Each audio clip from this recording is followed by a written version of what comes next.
Hello, everyone. Welcome to Leading with Agility, the show that uses the world around us to explore how leadership can be inspired by agility. I'm your host, Arif, and I'm joined by... Myself, TK, a coach that helps you not to twitch in your chair when you're recording a podcast. How do you do that, TK? How do you help? You know, there's secret formulas for that. I won't go into it right now, but stay tuned. Maybe you can reveal them at some point in the future. But great. And, always teasing, right? Yeah. Always teasing, yes. Back again with another episode. Hopefully my voice is marginally better from last week. I apologize again. Arif, good to see you in full health. Thank you. Yeah, it's still in recovery. I'm still not 100%, but much, much better than I was last week. But yeah, do be careful out there, folks. COVID is real. It's still there and it's still knocking about, unfortunately. So yeah, even though it's summer, unfortunate as it is. So there we are. Right. So this week, what are we talking about? So I came across this interesting article on Amazon back in the news, I guess, in some way. We talked about them not that long ago when it came to unionizing. But this is a different kind of take or a different angle, a different topic as such. As many of you know, I'm sure, Jeff Bezos is not the active CEO any longer at Amazon. Many of you don't know that, so you now just know. There you go, yeah. He passed the baton on to a chap named Andy Jass. And what's coming out now from employees within Amazon is a feeling that the leadership culture and the culture broadly may not be as what it was when Jeff was around. So my question, or guess my thought for today's episode was, does the culture leave when a leader leaves? That's what I'm wondering, TK. And I thought we can explore some of the things that have been revealing, also coming out, the rumors or the kind of opinions from employees, and maybe ponder this question a bit more and see where it takes us. More than happy to ponder the question. And I would start with, I won't just say yes or no, because this would probably end the podcast, so why not? So what I wanted to say is, I would start with a kind of leader and kind of culture setter Jeff Bezos was. Yes. I don't know if you've seen any of his old interviews and such. Yeah, I found him to be a man of conviction, a man of certain values, a man of strong views, and, revolutionary ones, I would say. So one would think that a person with such strong ideas, dare I say ahead of its time for many years, will make an impact. So I'm sure that he has made a huge imprint on Amazon. And the question is, the one I would start with, is it that the culture leaves when a leader leaves, or is it that there are certain kinds of leaders, Bezos included, that are so powerfully modeling a certain culture, a certain set of values, that there's no choice for it to change when they're missed? So I hear what you're saying. The slightly interesting thing about this discussion that we're having is this chap Andy. It turns out I didn't know this, so there you go. I was learning as well. He's not an outsider. He actually has been working with Jeff for 27 odd years within Amazon. So he's climbed the ranks. I'm sure he knows all the ins and outs. There you go. Jeff's approach, yeah. There you go. So you'd expect then there'd be some transition or some form of transition that would maybe maintain to, as large a degree as possible, whatever that culture was. So that's interesting. So it may not be as simple as saying, Jeff's left, so everything's gone to pieces. And I'm not saying that, because that's not what the views are from employees. It's not. It's more. There are signs that things are being tweaked and adjusted, and maybe even weaponized, which is interesting. And maybe we'll come to that. Dangerous. Yes. But on the other hand, Arif, you would think that when a leader at the top gets replaced, yes, some things will change. And that's unavoidable, I guess. It unless is. It's a false change. Well, we'll talk about what those changes may be. Yeah. But yeah, you're right. It's unavoidable. I mean, I can talk about my club of choice, Liverpool. We now have a new manager, Arne Slot. I have to get that pronunciation right. I've learned that one because he's Dutch. Yeah, he's Dutch, and they asked him in the interview how to pronounce his name. So there you go. I've finally cracked a pronunciation for this series. I've got one right. So there you go. So yeah, so funnily enough, when it comes to change, there was a conversation with him about this. About, okay, you're not Klopp. Obviously, Klopp's gone, and he was there for such a long period and created a whole identity for the club in terms of how they played football.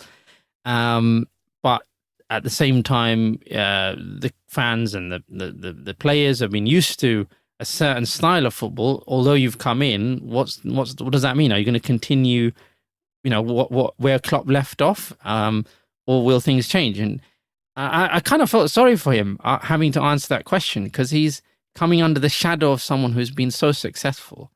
And then he accepted the position, right? It's not that it wasn't known. Yeah. No, I understand that, but there's a huge amount of pressure. Someone who's come in just after one of the most successful in recent history at Liverpool. So he's got, and he accepted. He said, "Look, I am my own coach. I do respect what obviously Klopp's done."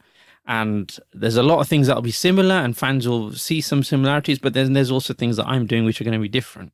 And you'd expect that from me, because I'm my own person. I'm new, and I have my own ideas. But I can imagine that I wonder how that weight must be on him to carry forward what was successful before, but also try and put something new in place and start to show what new could look like without upsetting so many of the fan base, because they're used to seeing, and even the players, he has to take the players forward, because he's got a whole squad of players who've been drilled and trained, to play a particular style of football. And then now he's coming in, and so this whole idea of the culture changing and news people coming in, etc. Really interesting. I thought that's why we're talking about that, I guess. Yes. But one would say that the interesting thing is, as you said, Arif, it's many times when it's interesting, right? So the transition has been arranged. In your situation, as you said, with Liverpool, the club has decided to hire a coach, and I guess in their process of selection, they have interviewed and made their decision to either hire someone that would continue this style of and culture, or someone that will introduce something new. Well, it's a non-quantity. When it comes to the situation in Amazon, again, I guess that Jeff has made a decision to pass the torch to this particular person. Also understanding what will be the possible changes that will happen. It's a conscious decision by both parties, I guess. No, it's true. So, but both things are possible. Maybe you want to hire someone just to continue. Maybe you want to hire someone to revolutionize. I mean, it's your choice. And what's interesting with the Amazon situation, it's not entirely clear, obviously, what the intention was there, 100%.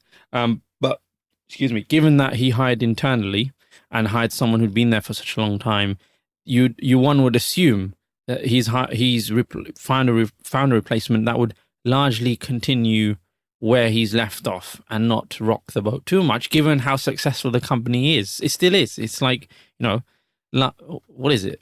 Largest in terms of earnings? I should know or something. I think this is a baseless assumption, Arif. Sorry. Okay. We don't know, and it can be any way, right? Maybe he thought that this new guy or Jace has some new ideas, and Jesse, he wanted him to implement them. Or as you say, it can be both ways. We don't necessarily know. They haven't necessarily talked about it. But what we're talking about is the fact that changes are being made or are appearing. So let's talk about some of that and get into the detail of it. Some of you listeners may not be aware of that. When Bezos was there, he crafted or put together what were known as leadership principles, or are known as leadership principles, right, at Amazon. And there were 16 of them to start with. They have since been expanded, and we'll talk about that as well separately. That's an interesting one, yeah. Yeah, some of them are quite well known, and in fact, they do kind of amplify a lot of the work we promote around agile leadership, I suppose. Yeah, absolutely. I think they're quite well formed and have stood the test of time, and also have made this company successful. Exactly, hugely successful. I mean, stuff around earning trust and having a bias for action, being curious and wanting to learn. And on that one, I like this. It's one of them is leaders are never done learning and always seek to improve themselves. They are curious about new possibilities and act to explore them. I think that's a beautiful principle.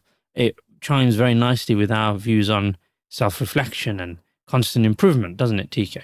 It does, although we don't always agree with what Amazon does, but yes. Well, yeah, well, that's I've just purely on the principle point of view, I'm agreeing. Yes, how they behave is a different story altogether, and we have talked about that. Maybe not altogether, not that bad in my personal opinion, but yeah, every company will be controversial, especially when it comes to this science. Exactly. So there are other I suppose cultural aspects beyond these principles, and as you mentioned, TK, you referred to many interviews and whether podcasts or videos that Bezos has been on, where he's talked about some of the other more cultural aspects beyond these leadership principles of how they behave. One of them is this famous idea of 6-page memos, right? So. Yeah. Execs or senior leaders must put together a 6-page written memo explaining any decision, right? Or ideas that they feel need to be adopted by the company. And as part of that, PowerPoint presentations are completely banned, not allowed. And what apparently is happening now is that there has been evidence of execs starting to bring in PowerPoint presentations and going against this kind of cultural rule that you need to write, sit down and actually write down 6 pages worth of copy text with the background and all the rest of it, explaining what you want to happen, bringing that to a meeting, and everyone obviously has to read it before any comments or decisions are made, right? That's part of the whole process. And so there's been some evidence, and that has caused friction, obviously, amongst employees, because they're saying, well, we've been, following this cultural approach for so many years. Why is it suddenly changing? And it's not something anyone has collectively agreed on or made a point about or said this is now an explicit change. It's just slowly creeping in. That's how it's done. That's how it's done, isn't it? That's an interesting one. Well, but wait, I'm maybe not entirely accurate there, because I think it's the effect of a very well-known phenomenon. Oh, yeah? Which is called regression towards mean. Regression towards the mean, yes. Okay. Which is, so, have a look at it. You can find it, obviously, and we'll probably put an article on Wikipedia in the podcast notes.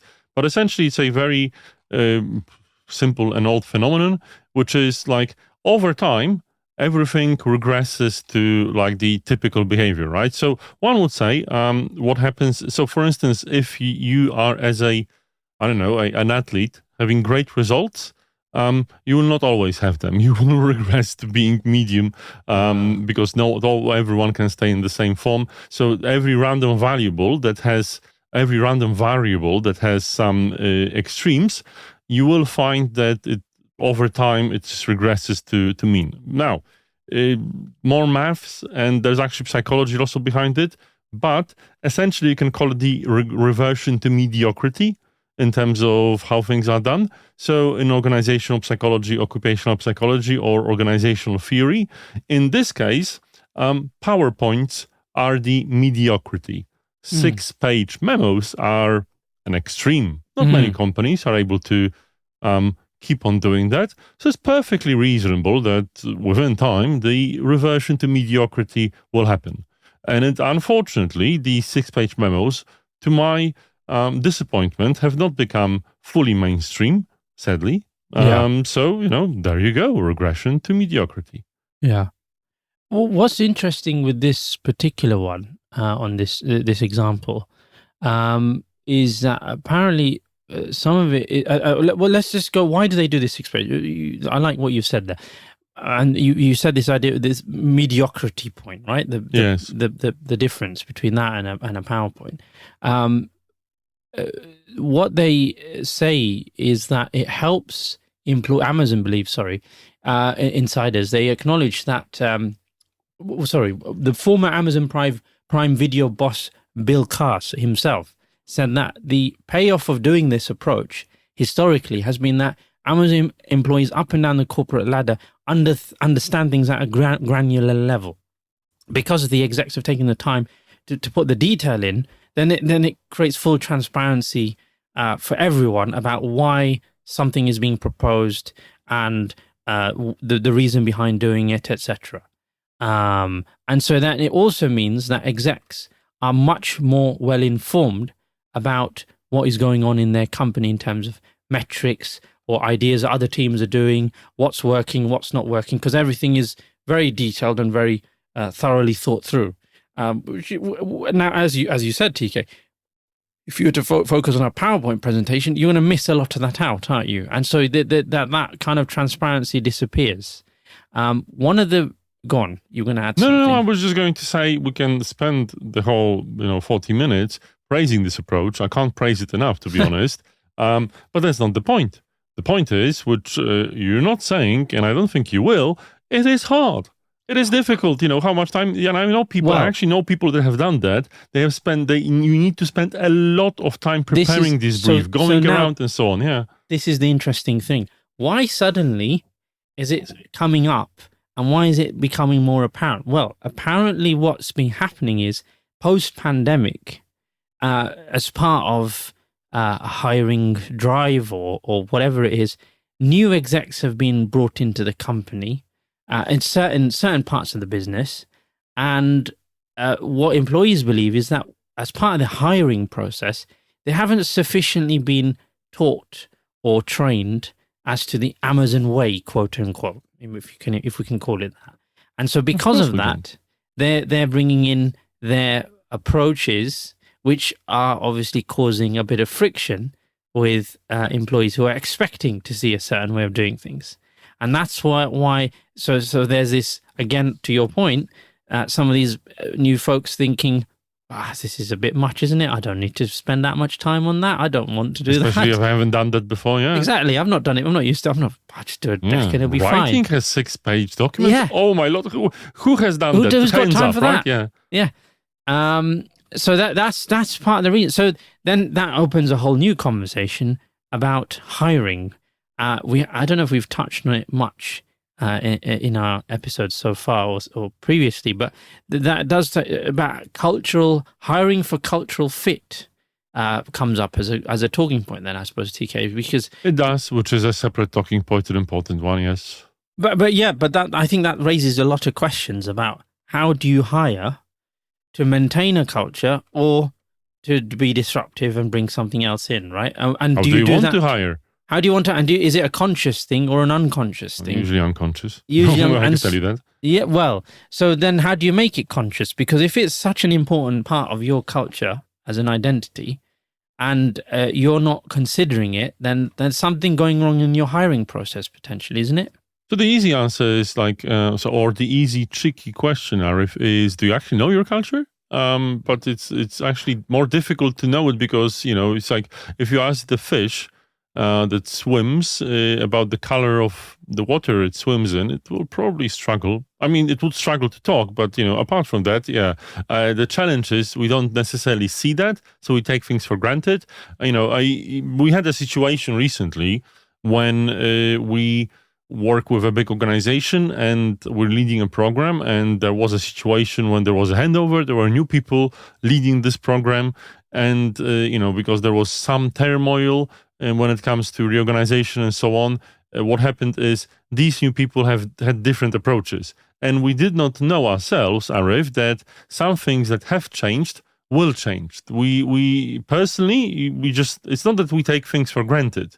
is just sometimes you can be surprised by the shape of your culture. So maybe it didn't occur to people that, were trying to hire to really explicitly list everything that's done in the organization, including the famous 6-page briefs. Maybe they even did, but I don't think you can easily list everything. So hiring for culture fit is difficult.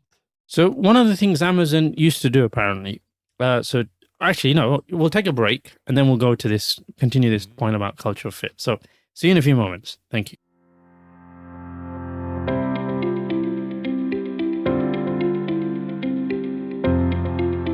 As regular listeners will know, each month we host a live LinkedIn webinar with a special guest discussing all things people and leadership. So join us for our next event on Tuesday, the 6th of August at 5 p.m. BST to discuss how organizations can develop and grow their future leaders. We'll be joined by Carmen Valverde, an experienced people professional who successfully ran and managed a number of programs at Kraft Heinz. So don't miss this opportunity to learn and discover the benefits of such programs and how you can do something similar at your workplace. See you there.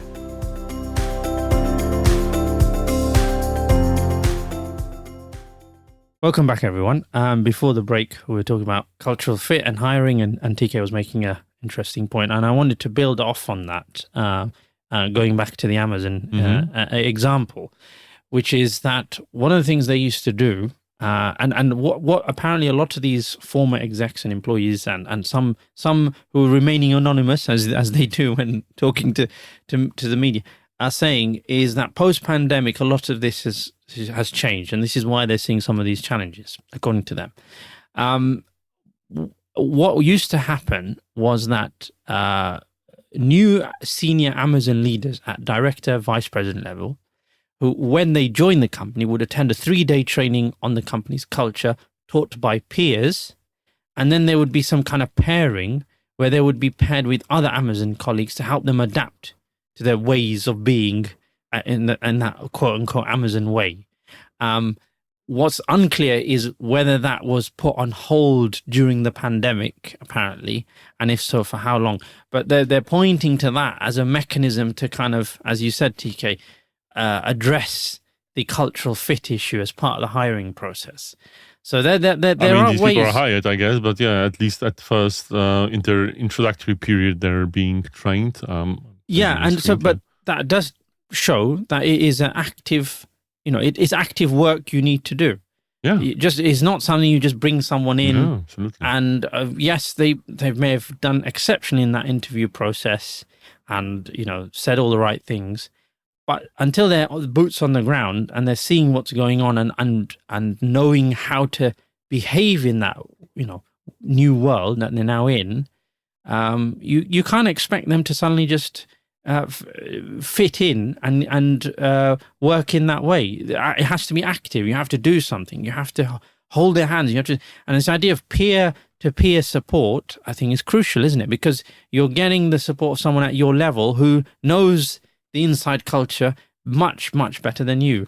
And so it's not like it shouldn't feel as though you're being talked down to, or this is anything like that. You've got someone who's at your level you can talk to equally. They trust you, you can trust them, etc. They're there to support you, that kind of thing. It's not part of a performance process, is what I'm saying. Well, I get it. Although it's still no, absolutely, it's a good thing to do, and it's the right thing to do. And if you yourself have been through this particular process of getting training on culture itself, and then getting a culture partner, peer, mentor, buddy, you will be able to provide such a service to the next person. But it has to start somewhere, right? And even if you think about it yourself, Arif, if someone asks you to, and we do that a bit, but just to quickly do a 30-minute presentation on the culture of humble associates. It wouldn't be an easy thing that you can just go straight to. You would have to reflect quite a bit. No, you would. But that's the hard work, isn't it? It's easy to just, yeah. So anyway, I wanted to move on to another topic. Another element of this whole interesting thing of change at Amazon. I mentioned it at the start of the episode, which is weaponization. Now, apparently, what also is happening is, as I mentioned, and I gave some examples. I'll put the link in the episode description. These 16 leadership principles, right? Yes. During Bezos' time that he's put together. What's apparently now happening is that part of that obviously is employees feeling empowered or enough to be able to speak up when they're not seeing these leadership behaviors happening, or Sounds when cool, which is what you'd expect to happen. Indeed. Unfortunately, what's happening is that several managers have revealed that it's being weaponized. So what does that mean? So, for example, it's being used to quash dissent. So, for example, there's one principle called earned trust. Earn trust. Leaders, and I'll just briefly explain it. What it says here: leaders listen attentively, speak candidly, and treat others respectfully. They are vocally self-critical, even when doing so is awkward or embarrassing. Leaders do not believe their team's body odor smells of perfume. I like that analogy. They benchmark themselves and their teams against the best. I mean, on the face of it, that's a well-written principle. I love that analogy of body odor. It's like we're so great, we smell amazing. That kind of attitude doesn't wash, is what that principle is basically arguing for. Some, unfortunately, minority groups, minority employees have said that, a former VP has written about leadership principles being weaponized by leaders when they lack the power to give orders and thus resort to a crude attempt to apply the leadership principle, not as intended, but as a way to ensure an outcome. It's used against people rather than to hold up something and behave in the right way.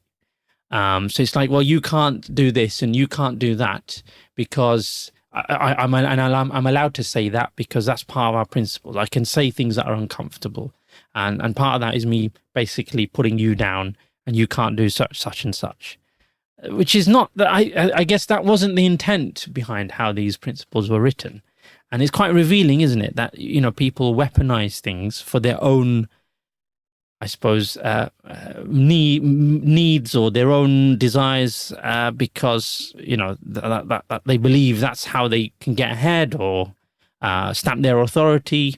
It's not the most appropriate behavior. I would have thought, TK. So it's like people being people, Arif. Yeah. No. I mean, okay. So the argument can be made that everything can be weaponized. Yeah, and exactly. It's quite true, right? Every ideology, belief, principle, opinion, anything can be used in a way that wasn't intended, and you can always find edge cases when it will cause suffering. Yeah. I believe. Yeah. So, and obviously people have different beliefs. So in that case, it's like, I'm originally Polish, and there's a thing going on, which actually has been something reported outside of Poland quite a lot. So there's a sports commentator, Przemysław Babiarz, and he was commenting the opening ceremony of the Paris Olympics. Now, a controversial one in itself, one would say, but we're not touching on all of it. But what happened is, when there was the song by John Lennon, Imagine, which talks about, no countries, no religion, no anything. It's a well-known song. He said it's a vision of communism. That's the quote, and he was essentially suspended. And there's a huge row about free speech, and is it appropriate, is it not? I'm not necessarily going to comment on that. It just means that what I'm referring to is even the fact that, if we quote a song about the lack of principles because they can be weaponized, which I believe this song is about, people will still weaponize it, saying that's, it's communism or whatever you want to call it, right? I think people being people is unavoidable until we transcend and become, digital beings or beings of some other form. I mean, let's not go there too much. I will just say that unfortunately, this happens. Now, what I will say though is whether the intent is or isn't there, the culture should correct these kinds of behaviors if it's strongly enough geared towards the values that, if there's a value of care, and not causing people suffering, and these things are strongly upheld, that's fine. But if there's, again, regression towards mediocrity, well, people show their people side. I mean, the people that, unfortunately are in a bad spot and are maybe not the greatest leaders. Yeah. Yep. You're right. I guess it's good to put things into perspective, TK, in that sort of regard. I just, I'm not, I don't want to labor the point too much, but this was a bit humorous, slightly humorous, but it's also revealing. Okay. One of the other principles, it talks about the idea of disagreeing and committing. So effectively says, have backbone, disagree and commit. That's what it's called. And leaders are obligated to respectfully challenge decisions when they disagree. And it goes on from there. This chap was explaining, an employee said that his superiors over the last few years would frequently wield that leadership principle whenever they didn't want to agree on anything, when they wanted to push back. And not want to do something, they would say, that's our principle, and then quash any dissent, basically, right? So you can't. So the joke by the time this guy left Amazon was, if you didn't like something, you could disagree and commit, or disagree and quit. There you go. And he left, obviously. So there you go. And there you go. He made his decision, right? He made his decision. Yeah, and it's a bit sad, but a slightly humorous take on. I mean, many people have left, obviously, and there's always, as any organization, but they haven't had a greatest spell. Obviously, a huge influx with the pandemic. You've got e-commerce really booming, and then there's a bust. But and the company is growing. It's huge. It's a massive employee. So I suppose, in the grand scheme of things, also, you've got to think about that, which is you scale this company to such a huge degree. It's got its fingers in pretty much every pie you can think of. It's still outperforming financially, so many competitors. Whether we agree with that or not doesn't matter. That's a fact. And yet, and it's still apparently, most recent quarterly results are still far better than what they projected or whatever it was. So that's still going on. It works. There you go. So all this, we're saying, yes, maybe there is some truth in all of this, and maybe it's having an impact, and it's causing some friction, it's causing some strife, but clearly something is working. So the question, I suppose, yes, you're right, TK, is maybe there isn't a bad thing. This new chap, Mr. Jassi's taken over. He's adjusted the culture a little bit. He's changed things here and there. Bad thing, but then the question is, bad thing for who, right? Is it a bad thing for investors, shareholders, etc., for them? Is it a bad thing for employees? I know we've had that conversation a few episodes ago about unionizing and their treatment of workers in warehouses. So that there's different elements. You got to consider the whole picture. Who is it bad for necessarily, and where does that balance sit? And I think, to kind of end this a little bit, if you're looking at creating a strong culture, DNA, anchored in good principles and practices, and that are lived out, and everyone really good company culture, essentially, right?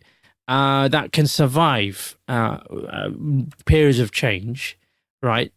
One example I was reading you could look at is Toyota, for example. They have very clear principles on how to treat their employees and make decisions, and they have sustained that over so many years, and they are apparently in March, their shareholder value hit an all-time high, and it's an 87-year-old business, 3 times older than Amazon, still there, still doing their stuff. Still the biggest car company in the world? Exactly. and successfully treating their employees the way they want, despite all this rupture, ruckus, change, volatility in the marketplace, etc. There you go. So and it is all possible. So it's about where do you value? What do you value more? Is it the benefit to? Maybe you want to be SpaceX and Elon Musk. Yeah, exactly. So anyway, there we go. Do you want to add any summary thoughts on all of that, TK? Well, maybe a word of dissent. Go for it. Me, Arif, there's no Please. good or bad. I don't believe in something like that. There's only what you want it to be, and I guess the market will tell, but even the market will not be able to fully appreciate your sustainability, will fully not be able to appreciate how you treat the community, and might not even motivate you to reduce the amount of suffering. Because that's, I think, quite universal. And I'm not a huge fan of suffering. And employees do suffer. Environment suffers. Clients suffers. Whistleblowers in certain airplane companies do suffer too, sadly. So, that's my principle. Unions, we've talked about that too. Some people suffering there. Did. Yeah. Anyway. Well, let's draw the episode to a close there. Thank you, everyone, for joining us today. On our 30th episode, a bit of another milestone for us. And thank you so much. We hope you've enjoyed it. If you haven't already, please like or subscribe and do leave us a review. We'd very much appreciate it.